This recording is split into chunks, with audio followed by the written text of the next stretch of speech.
Welcome to Work from the Inside Out, a podcast that highlights real-life stories, practical strategies, and best practices for transitioning your career from unhappiness and dissatisfaction to fulfillment, meaning, and joy. Now here is your host, career and executive coach, Tammy Guler-Loeb. Hey everybody, I am delighted and excited to introduce my guest today, Julie Schechter. Julie is the co-founder and CEO of Small Packages, also known as Techstars 21. Am I getting that right? We were in Techstars, which is an accelerator in 2021. Okay. Well, Julie's helping me with her bio. Her curated care packages help busy people maintain their friendships despite the pressures of physical distance. Small Packages has been featured in the New York Times, Wirecutter, CNN, Good Morning America, and awarded a Visionary Women's Grant by Shark Tank's Barbara Corcoran. Julie is a serial entrepreneur. Before founding Small Packages, she leveraged her background as a ballet dancer to create the successful fitness company Fit Ballet, which ran for 3 years in New York City's hyper-competitive fitness market. She is also a former attorney and graduate of Harvard Law School. Please join me in welcoming Julie Schechter. Hey, Julie. Hi, Tammy. Thank you so much for having me. I'm so glad to be here. Oh, I am delighted to have you here. So I'm so excited. So, as you know, on Work from the Inside Out, we love to start with the early years and talk about some of the formative things that may have influenced where you are today. Although I have a feeling some of the formative things must have informed many things that you've done over the years. I mean, you've worked both sides of the brain, from the creative side to the more, structured, concrete things of law. Really interesting. So take us back to some of those early years and tell us a little bit about yourself. Yeah, absolutely. There's a lot more through lines in that winding path than you might think at first glance. Yeah. So most of my early life was really defined by dance. I started ballet when I was 3 and have, been a lifelong devotee, spent pretty much all of my childhood hours in a dance studio, going back and forth. That was really, my first love. And that carried through most of my early life. I was a dance major in college and started my own dance company for a very brief blip afterwards. And then obviously, came back to it later in life as my first business. But that was pretty much childhood for me, was hanging out in a leotardin type. I'm curious, Julie, where did you grow up? Did you grow up in the same place or? I grew up in LA, right outside in the suburbs of LA. And pretty much was a California girl for all of my early life. I went to University of California at Irvine for undergrad. So stuck around that Southern California arena for everything until law school. Oh, wow. Okay. Yeah. And I would say the other sort of big formative thing that was part of my childhood was my dad is an entrepreneur. So he is a documentary filmmaker and has been his own boss my entire life. And so that really informed a lot of what I thought of as work, the sense that you have these big, beautiful, creative projects that you alone decide exactly what goes into them. And then it's your job to rally people to your cause and to bring it across the finish line. He did every part of so he would do all of the initial research, write the script, go on location, find the locations, hire the entire cast, direct it himself, do the post-production. And of course he hired, crews all along. He was really a one-man show. So that kind of informed what I thought made sense. That's a lot, though, that he really took on the whole vision. I mean, he obviously had a lot of people helping, but he really took it from A to Z in many ways. That's really, and you had the front row seat for that. I did. And that's just what I thought of as normal. He also worked a great deal. We had a thing in our families where Saturday was like family day because that was the only day that dad took off part of the day. So we got to hang out and, and hear about what he was up to. Like when he was editing a project, he would take me to the editing room after school and I could do my homework while watching him splice film together. So I really did get that front row seat to watching him take a creative project. Oh, fun. It was so fun. Yeah. Yeah. Wow. And so so then you went off to college, you were a dance major. I was. Yeah. Not the most practical choice, some might say, but what I love. I mean, you were the daughter of a documentary filmmaker. Some people might say, I mean, it sounds like your father was able to make a living as a filmmaker, but not everybody can, right? Some people do that as a side gig because, the film business, of course, is very fickle. So it sounds like you had a lot of support for those choices. Very much so. And my mom is a psychologist. So I really there you go. I had the perfect proving ground for what are your passions, be able to identify them and have the support. I am incredibly privileged from an upbringing perspective. My brother turned out to be a musician. So nobody was really, going into accounting. I honestly surprised them the most when I was like, I'm going to go to law school. Well, I bet. That was like, okay. Really? That's so funny. My dad was a psychologist too, so I was also encouraged to follow my interests. So there you go, right? It's a beautiful thing, honestly, to know from a very early age, not only that you are supported, but to be given the language and the toolkit to be able to know thyself when you're a little kid. And I think that's why I eventually, even though I chose entrepreneurship as a general career, ended up building a business that focused on relationships. Because of her. Yeah, no, I mean, it sounds like you, I also think there's something to be said for, like, I have this, this image of you, like getting to go into, the editing space with your dad and watching him splice film, and people don't really have to do that anymore these days, but still I think it's wonderful when children get to be a part of their parents' work in that way and get to see what they do. I think it creates less mystery around it. And they also get to see the joy and the pleasure, but also, what does it take to do certain things? Even if your children end up not being interested in it, it gives them a perspective on just what is work, or what is it to have something that you dedicate yourself to. And it just sounds so wonderful to me.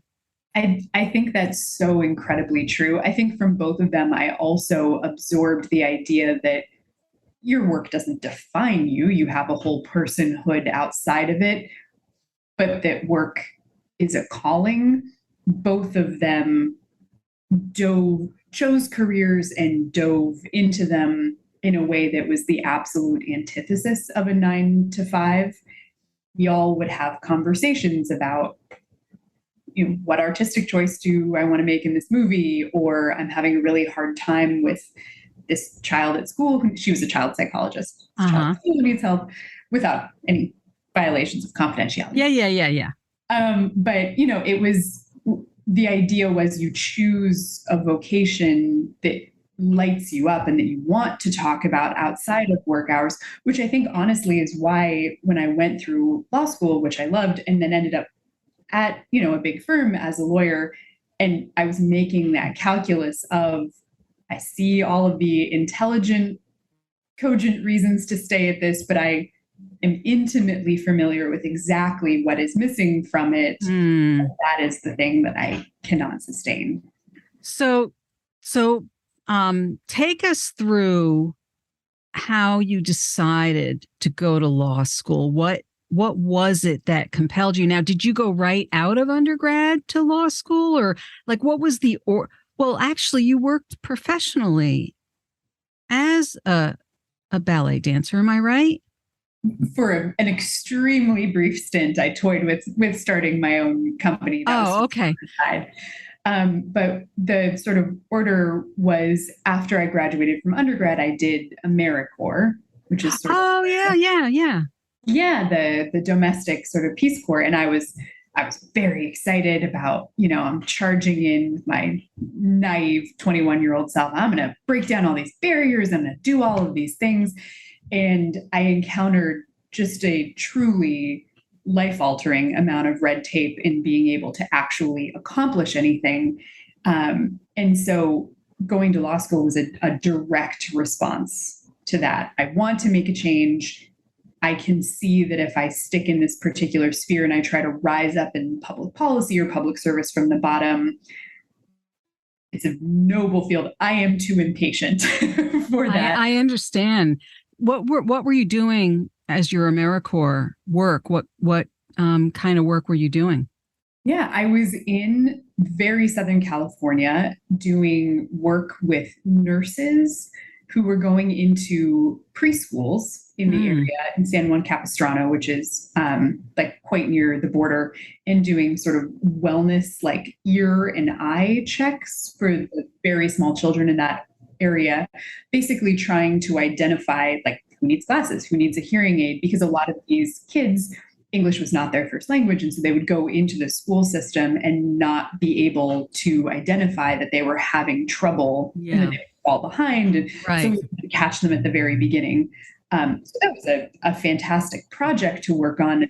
The nurses that I worked under were wonderful mentors, but I was just watching them just encounter one roadblock after another. Yeah.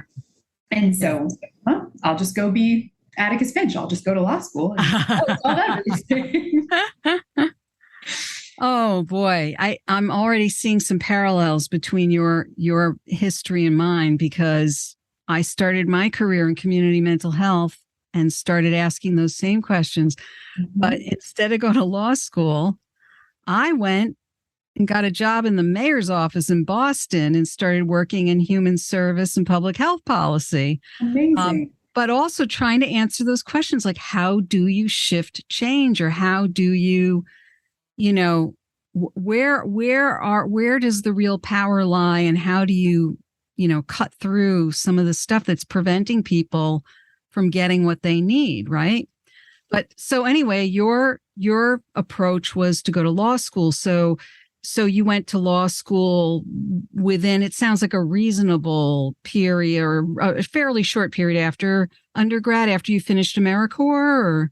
Yeah, so it was 2 years. So I had that year-long experience at Americorps, and then, just the application cycle. I applied right away at the end of that, and then, you have another year before you get in. So I tutored the LSAT and, did some other things in between, and then made my first cross-country move to a place with snow, which was a different shock for California kids. How shocking. So did you aim for Harvard because it was Harvard, or what was I live so close to Harvard. We were like, okay, it's Harvard, whatever. But I mean, it's a great school, don't get me wrong. But I'm curious. I mean, it's, when you go to a school like that, it really does open up doors just about anywhere.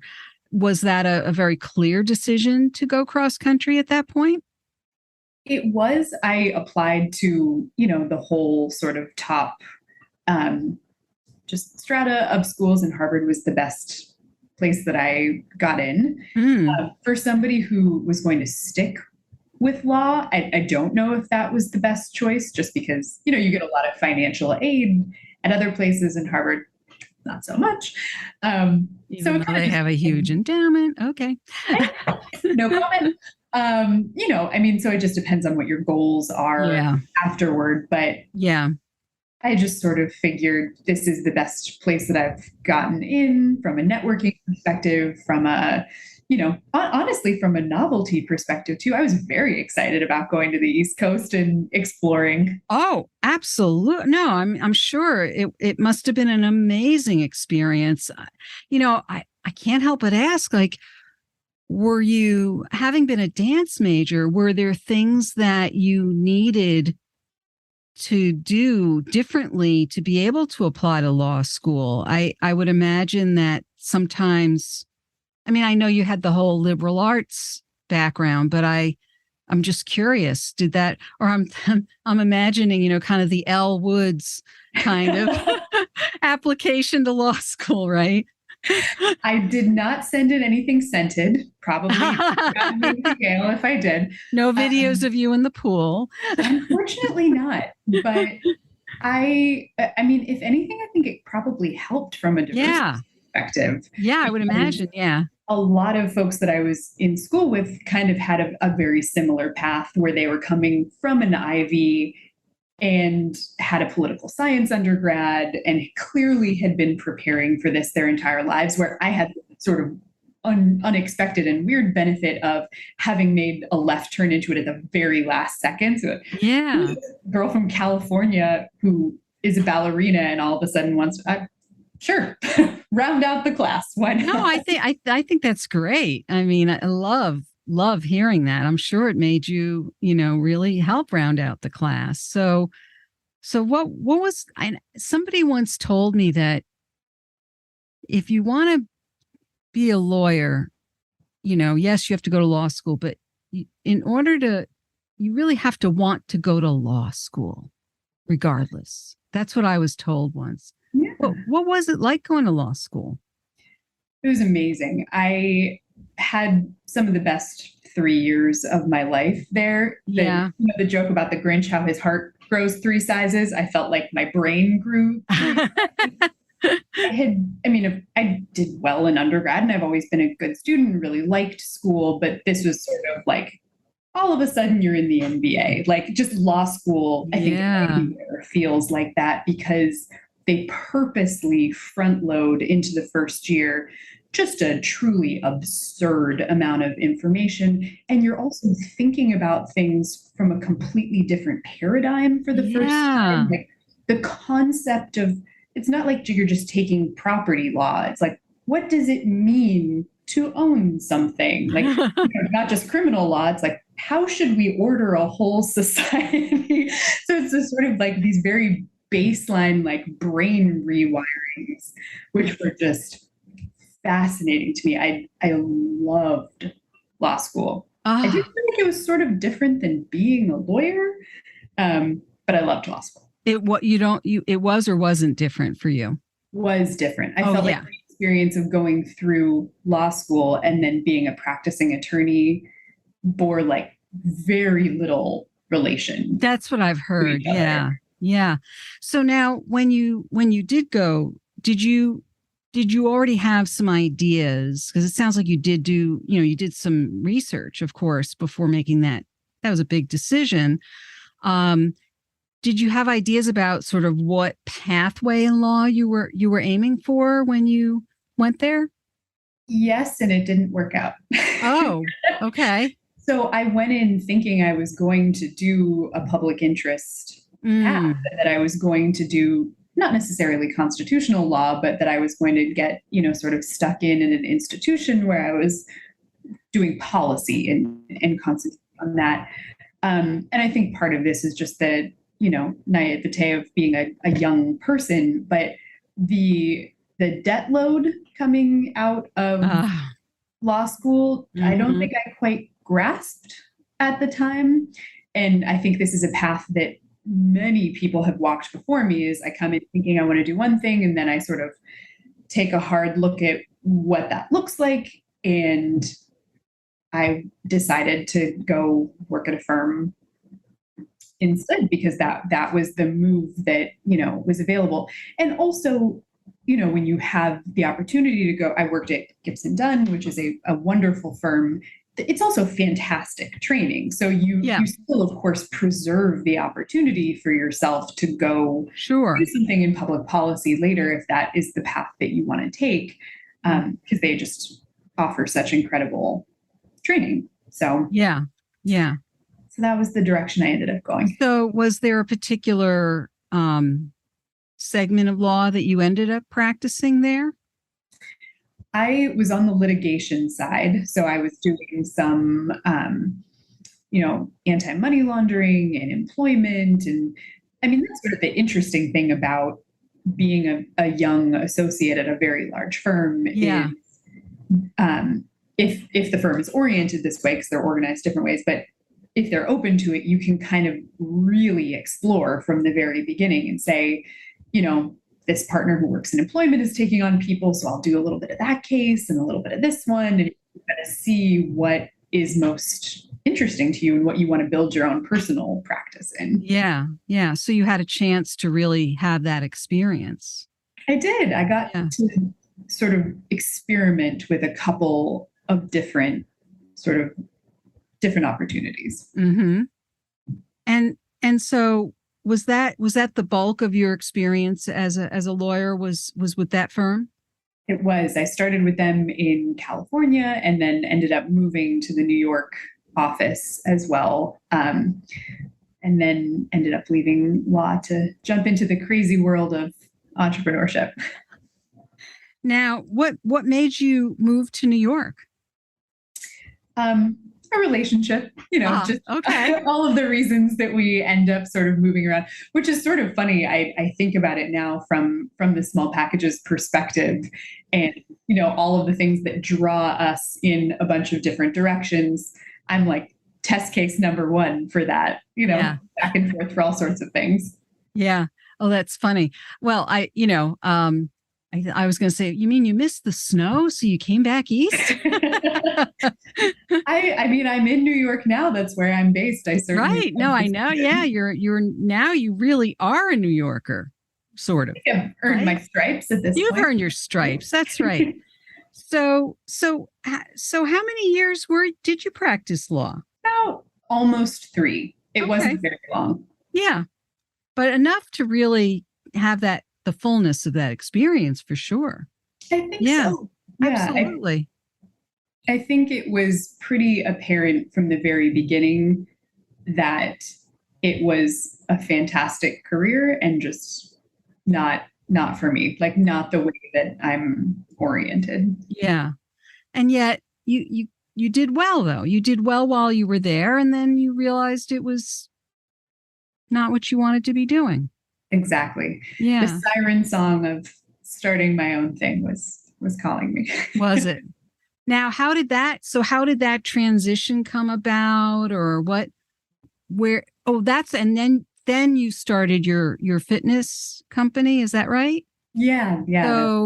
So you were sort of going back to your roots a little bit more, so to speak.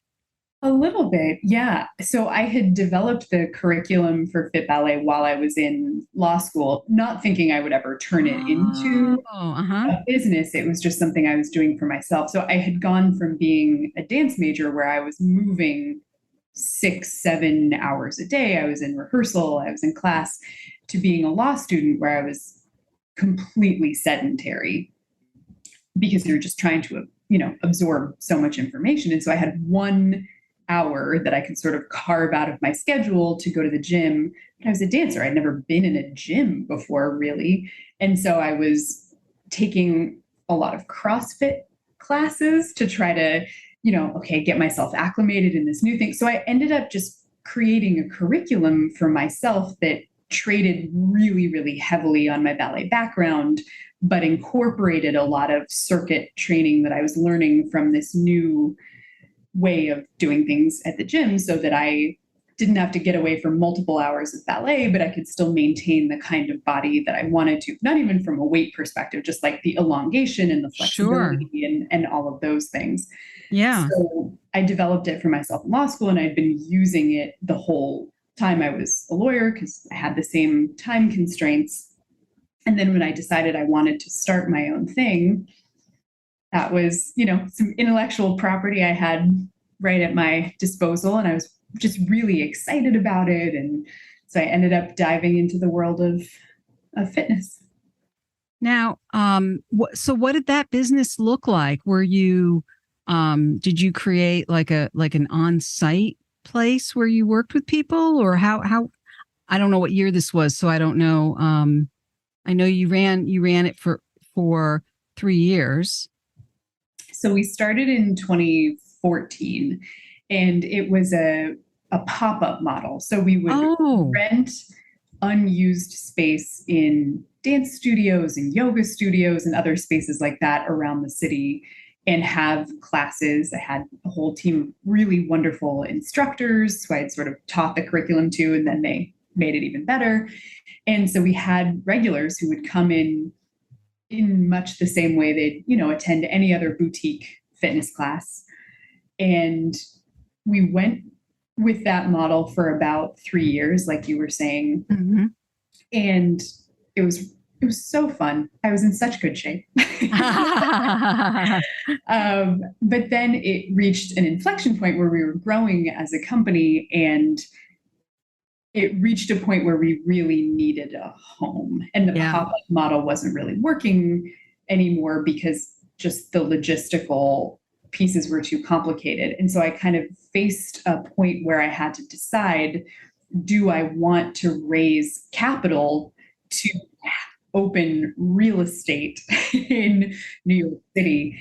And I thought very seriously about it, but I looked at sort of the trajectory of what I thought the boutique fitness business was going to keep doing, and it didn't look good. Yeah, it's tough. It's a very, it sounds like an amazing idea, and it was successful. And yet when you go to scale some of those things, from what I've heard, the whole fitness industry, it's very vulnerable. It really is. And we were also, in some ways being in New York was an absolute blessing because there were folks who were clear on what our value proposition was and wanted it. But in some ways it was also the opposite because we were competing with the most moneyed established boutique. Like we were competing with Equinox, right? Yeah. So people were like, well, I could go to Fit Ballet and I'll get the workout of my life, but it'll be upstairs on the 5th floor of a dance studio, versus I can go to Equinox and I'll get a great workout and I get eucalyptus towels. And so I didn't have the ability to compete with Equinox at that point. Yeah. Yeah. No, but well, first of all, it sounds like it was an amazing journey and an amazing experience. Everything that you did up till that point, you gained so much. And, it still was a decision you got to make. It was a choice, right? It wasn't like, that's what I say to people all the time. I say, how lucky are you to be in a position to make this choice that, because who knows? I would imagine you might have even thought about other ways to put the curriculum out there, or maybe get it to be part of maybe some of these larger boutique fitness operations, or, I'm sure there were a number of things that you considered. And there you were having to make another big decision again, I guess, right? Absolutely. But I also learned that I love building, and the fundamental sort of building blocks that the company was built on. I mean, it sounds absurd to say about a fitness company. It wasn't really about the fitness, but it wasn't. Like, it was really about the community and the sort of inner strength and the connections that people had. I mean, you can layer so many different things on top of that infrastructure. And so just looking at the scale and, what it was going to take, I just decided that I wanted to build something out of those same core principles, but that was much more scalable and much easier to tap into. So between the time that you made the decision that you were not going to pursue Fit Ballet at that scalable level, when did you then translate that into something else? Pretty much immediately. Wow. I am a dive-in human for better or for worse.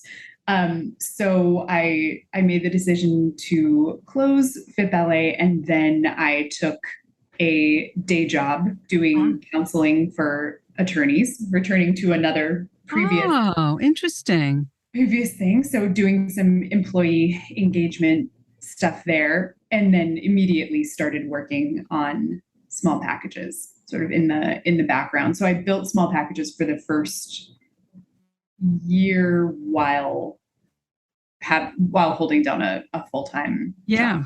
Yeah. An adventure. Well, you know what though? I think this is an important part of the story for my audience to hear, because I think sometimes people, they hear all the interesting nuances of all the things you created, and you're a dancer, and then you went to Harvard Law, and you got passionate about fighting the good fight. You went to Harvard Law, and then you did this and that, right? And what people need to understand is you also were thinking about, well, I'm got to pay the rent, and I've got to, I've got some practical things, and you had all these amazing skills and experiences that you could also rest on or lean on to take care of business while you were figuring out what was next. And I think most people, and there are so many of them these days, who are trying to start their own business, should keep in mind it's actually advisable to get a day job or have something that provides that through thread while you're developing your grand idea. I certainly did that before I went full-time on my own. I worked like a 3-day-a-week, very solid part-time job. And it made a huge difference in terms of even, I think, my comfort level in continuing to develop the business. And so did you have the idea for small packages at that point? Was it already on your mind? It was, huh? You're like an incubator, aren't you? Again, for better or for worse, but yes. I already had the idea and was sort of, putting together the initial pieces of it. But I cannot agree with you more that I really wish people would talk about just the nitty-gritty, like finance piece of this way more, because on the one hand, just the obscurity of it makes people feel like it's not attainable for them if they feel like they have to just stride from success to success with no breaks or no, stopping to take a breath. But also, when we talk about how we did it, we give other people just maybe some brainstorm ideas about how they can do it too. Like, I mean, I come from a very privileged background, like we talked about before, but not from a lot of money. And so there was never a question of, oh, well, I'll just like take a break for 6 months and just like think about it. Yeah. I could have moved back into live on my trust fund. Yeah. Yeah, exactly. And so when I hear, some other entrepreneurs talk about that as though like, and then that's what I did. It just, I'm very happy that that is available to some people, but for folks who don't fall into that particular bucket, I want them to know that it's doable. And I appreciate, Julie, your distinction about when you say you grew up with privilege, that you clarified that, because I think people automatically assume, oh, so she didn't have to think about, the money. No, you did. Let's remember that's why you went to the large law firm right out of school. There are things that I think people make assumptions about that aren't always true. And sometimes even people who have the resources are very practically minded too. And they're not going to just, use up all their resources just because they're at a certain crossroads. They think carefully about making sure they have that, 6 to 8 months worth of living expenses set aside so that they can comfortably then really free themselves up to be creative. And it sounds like you did something also that was really, I think partially, I think about doing employee engagement work or that kind of work there is kind of a bit of a public interest bent to some of that work, because you really are oriented towards helping people find their way either through their workplace or, there's a lot of issues around, I think, in employment law in particular, that ties in with a lot of things that people seem to be caring about with regard to social justice and equity and all of those things. Now, I don't know if that's what you were dealing with that day job, but I can imagine that there's some connectedness there in terms Very of much so. that kind of work. So, and the attorneys that you were supporting at the time. So, so you took the day job, you were incubating and what is it, ideating, as people say, right? Your idea for small packages. Now, I know you have a partner in that process. Were you already talking with this partner, or this was really a seed you planted yourself? I did start it myself. Monica Shaw, my wonderful co-founder, I did not meet until deep pandemic 2020. So I was working on it for about a year and a half before I was introduced to her and she came on board. Yeah. I see. So were you looking for somebody to partner with at that point, or was it just sort of serendipitous that you were introduced to one another? So I was in an accelerator at the time and was looking for some operations help. I was looking for somebody to help with financial modeling and inventory systems and all of that.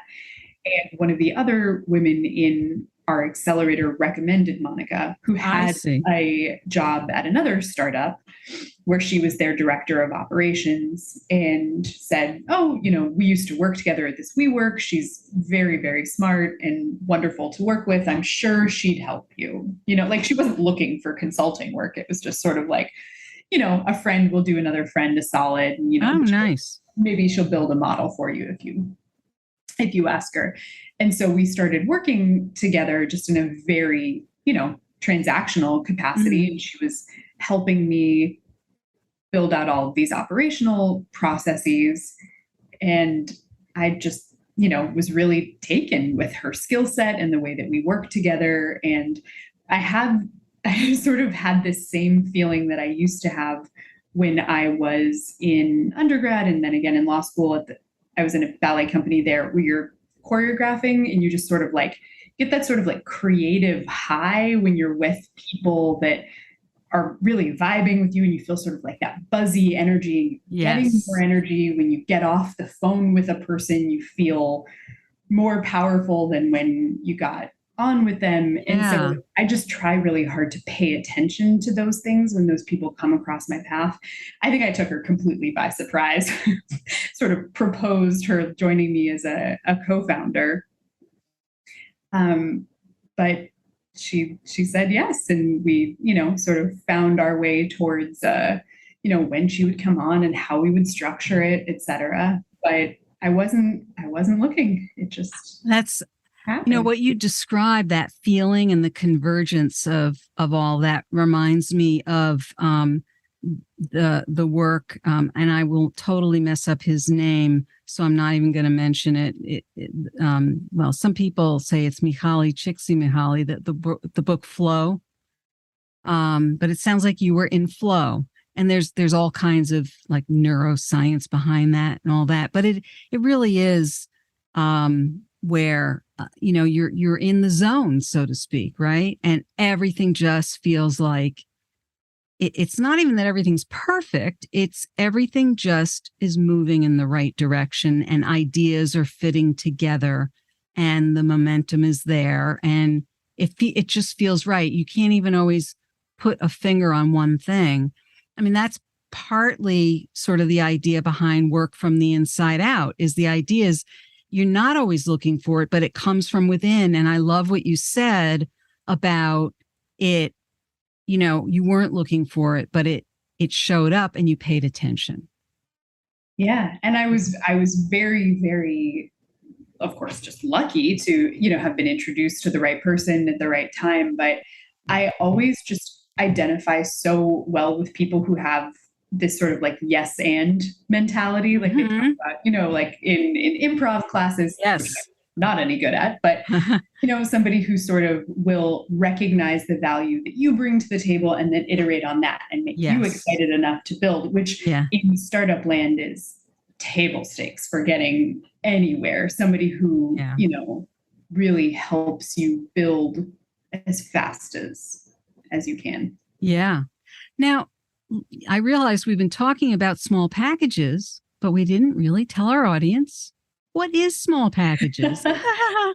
I know what it is, but that is reasonable. So Small Packages is a relationship building company. So what we started out with were these curated care packages for all different occasions in life. So whether somebody that you cared about was having a baby or going through a breakup, we had pre-curated care packages that you could send them in under 3 minutes, fill out a gift message that we'd turn into a handwritten note.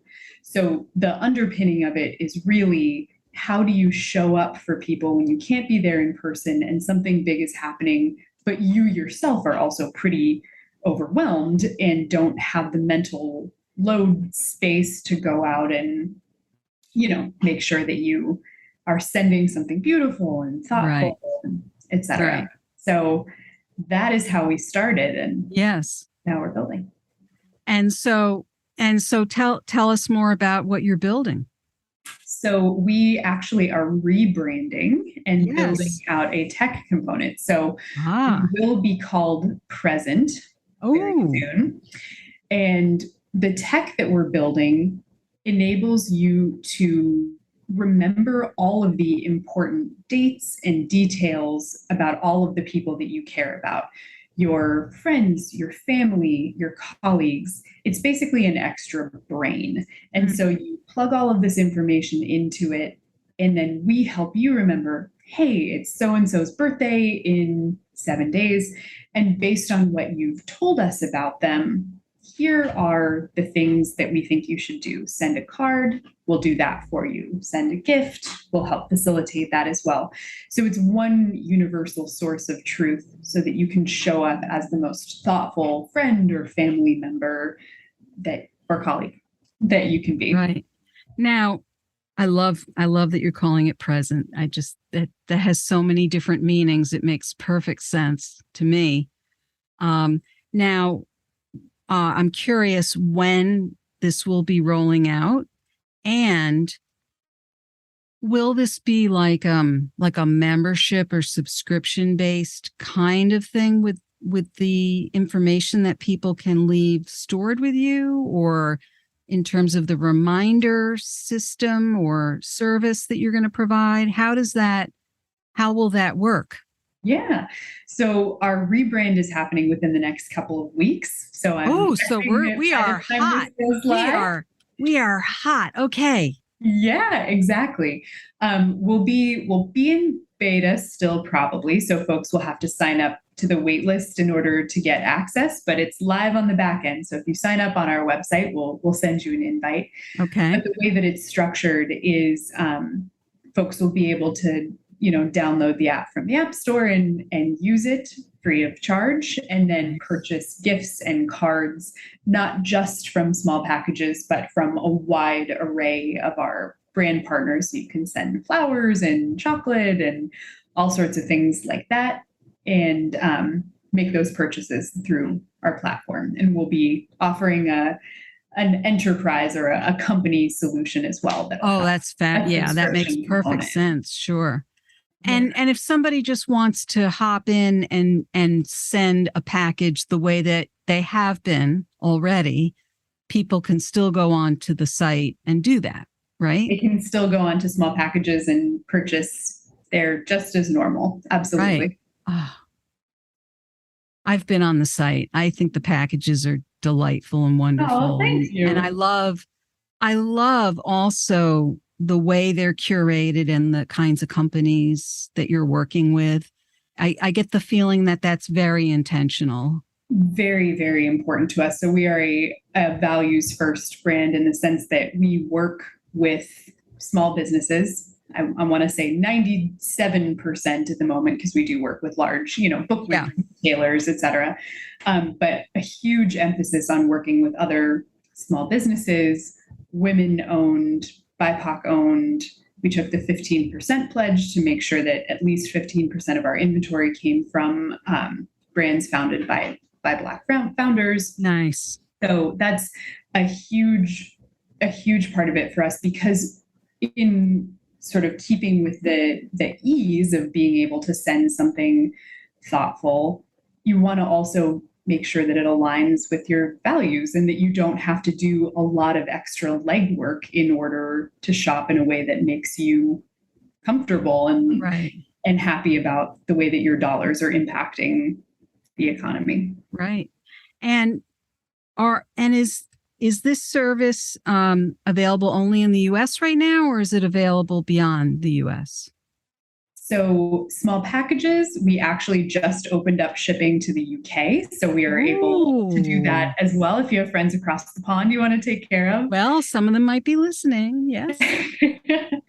And then our new service, the tech will be available on the Apple Store. So in the US at first, but we're hoping to expand beyond that. Oh, that's wonderful. That's terrific. Yeah. And how can people learn more or find all these wonderful gifts and services? Yeah. So our website for small packages is just smallpackages.co.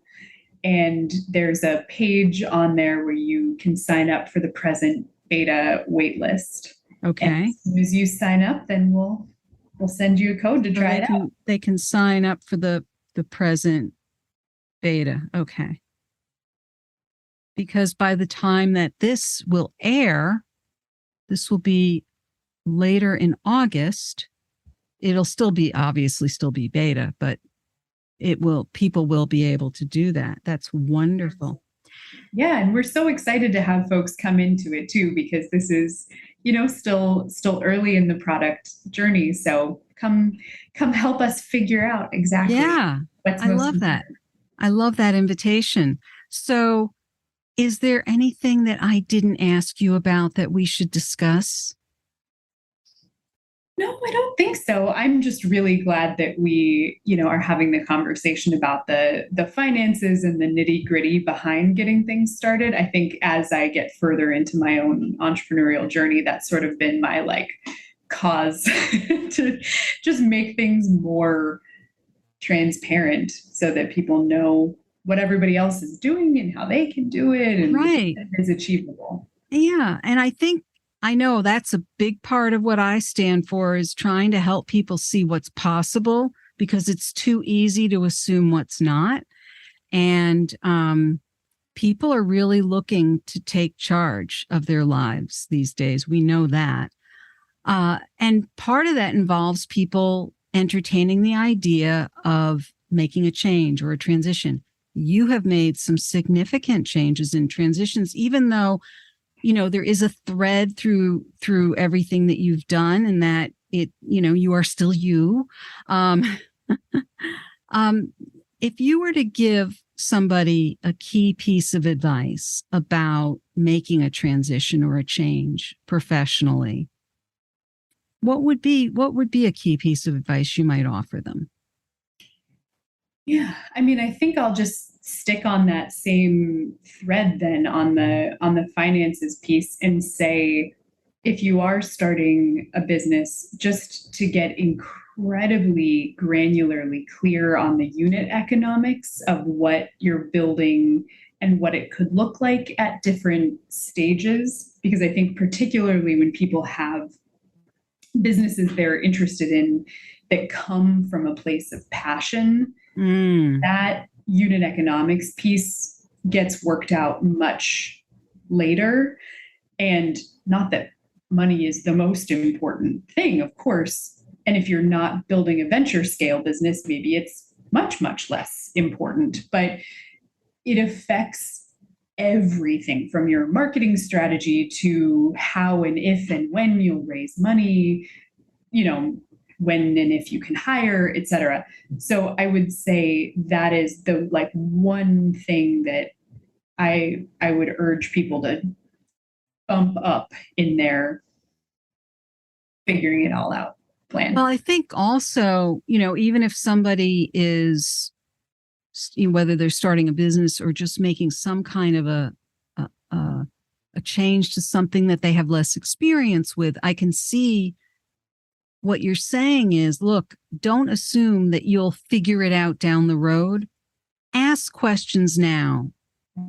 Gather your resources around you. Think about who you know who has done something, even somewhat comparable. Doesn't have to be exactly what you're doing, but something along the lines. And if they're a trusted person, or, find a way to get some of that information now so that you can really let yourself kind of marinate on that and think about that rather than thinking it will all just unfold. Absolutely. I'm a big believer in things do work out, but more information earlier is always yes power. Yeah, I agree. I'm with you on that. Well, Julie, this has been tremendous and really delightful to hear about. I am definitely going to be checking out Small Packages again in Present, the beta. Great. Thank you so much for being here today. Thank you so much for having me. This has been such a fun conversation. I loved it. I hope you enjoyed my interview with Julie Schechter. It was really interesting to speak with her and learn about her background and professional transitions. What are your key takeaways from the interview? If you're interested in any of the resources mentioned in today's podcast, you can find them in the show notes on my website at tammygulerloeb.com/podcast. Just look for episode 190. Are you anticipating your next professional move? Check out my award-winning book, Work from the Inside Out, Break Through 9 Common Obstacles and Design a Career that Fulfills You. It's available in print and ebook editions through my website, Amazon worldwide, Barnes & Noble, independent bookstores, or through your local library. If you were inspired by this episode with Julie, please share it with your friends and colleagues, and please do subscribe so you don't miss next week's show. Remember, subscribing is always free. If you're enjoying the podcast, I'd really appreciate seeing your written review on Apple Podcasts. It's easy to find. Just go to my website, tammygulerloeb.com/podcast, click on the Apple Podcast button, and follow the instructions provided there. Thank you so much for listening. And remember, it is never too late or too impossible to increase your sense of fulfillment and satisfaction in your work and other meaningful activities. Let me know how it's going for you. I'd really love to hear from you. Bye for now. Thank you for listening to the Work from the Inside Out podcast. For more information, you can find us at www.workfromtheinsideout.com.